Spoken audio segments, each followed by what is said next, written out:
Moabot na sa 217,533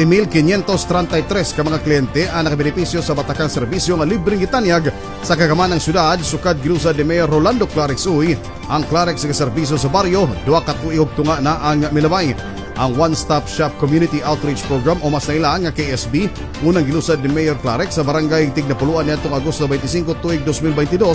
sa iyang paglingkod isip mayor sa Dakbayan sa Cagayan. Sukad sa mga panahon, 82 ka hugna sa KSB ang napaygayon sa nakariang barangay sa Cagayan diin na paymustan sa katawan ang mga serbisyo sa panglawas sama sa paghiling sa mga nakariang balatian, ibot sa ngipon, check-up sa mata, libreng tambal o medisina, pagparehistro sa pagkatao, pag-apod-apod sa binhi sa kahoy o gaprutas, paglukat og business permit o building permit, pagbakuna sa mga hayop o daghan pang-uban. Lakip sa nakahatag o dakong oportunidad sa mga residente sa mga barangay ang kasalan ng bayan diin mismo si Mayor Clarex ang napagayon sa seremonyas sa kasal sa mga magtiayon nga dugay na nga nag-ipon. Nagunang tumong sa Clarex sa serbisyo sa baryo nga mahatod gayod sa tugaran sa mga kabaranggayan ang mga batakang serbisyo sa syudad aron dili kinahanglan pa nga modalikat sa City Hall ang mga residente nga nagkinahanglan nini. Kini subay usab sa pagtamod ni Mayor Clarex nga prinsipyo ug talagsaong baruganan sa way pili nga pagpangalagad sa tanan sa tuyo nga mabati o makita sa katawhan